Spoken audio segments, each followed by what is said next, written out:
Bagaimana tata cara menyembelih sesuai dengan anjuran Nabi SAW? Dihadapkan ke kiblat tentunya, yang banyak adab-adabnya menyembelih. Yang pertama, perintah Nabi SAW menajamkan pisau. Sebagaimana hadis beliau, ya, tajamkanlah pisau-pisau dan tenangkanlah ya, sembelihan kalian. Makna daripada tajamkan pisau supaya pada saat menyembelih tidak terlalu menyakiti si hewan.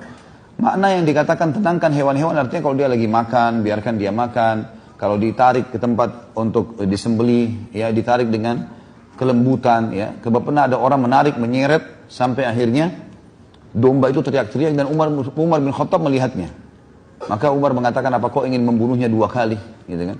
Jadi ada adab-adabnya di sini. Menajamkan pisau, kemudian menenangkan hewan, termasuk adabnya adalah tidak memperlihatkan dia hewan yang lain yang lagi disembelih. Kadang-kadang subhanallah pada saat lagi disembelih, manusia saja mendengar orang lagi digebukin kayak ketakutan, apalagi hewan itu juga. Maka spanduk-spanduk yang dipakai untuk di Idul Adha di tempat-tempat kita berkurban biasanya itu lebih baik ditutupin hewan-hewan yang lain biarkan makan. Nanti dielus, dibaringkan, kemudian dibacakan basmalah, ditenangkan dan baru disembelih. Ya. Termasuk juga di sini dibaringkan lehernya mengarah ke kiblat. Ya. Lehernya mengarah ke kiblat, gitu kan?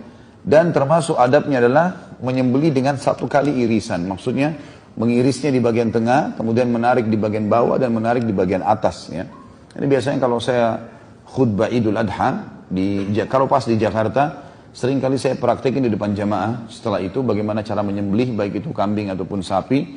Kemudian saya minta orang-orang yang menyumbang untuk mempraktekannya. Ada yang khawatir, tapi alhamdulillah setelah mereka praktekin sekali, bahkan ada seorang bapak itu hari di Kalibata City, semangat sekali dia.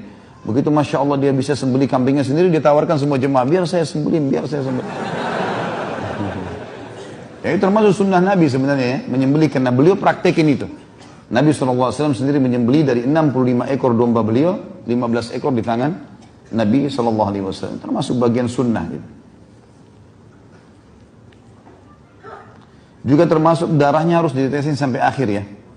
Dan saya sarankan teman-teman sekalian kalau mengguliti kambing atau hewan, kalau sapi tentu kalau terlalu besar sudah umum, biasanya dibaringkan. Tapi kalau kambing, kalau mau digantung, maka yang digantung kakinya. Ya. Kakinya, dan biasanya saya lihat ada beberapa tempat lehernya yang digantung. Ya, jadi setelah dipotong, itu digantung lehernya baru dikulitin. Darahnya itu bisa masuk kembali ke dalam tubuh kan. Jadi lebih baik yang tepat yang sering dilakukan di beberapa tempat, telapak kakinya yang di sendinya ada yang dipatah, kemudian digantung, itu jauh lebih baik untuk mengulitinya sehingga darah-darahnya itu bisa netes semua. Karena darah haram tetap hukumnya. Ya, darah tetap haram. Dan pemahaman yang mengatakan kalau daging itu masih ada darahnya berarti lebih baik, itu belum tentu. Malah harus kita hindari dari darah. Gitu. Darah itu sudah diteliti secara medis, kalau sedikit saja kena udara, maka itu sudah terkontaminasi dengan bakteri. Gitu.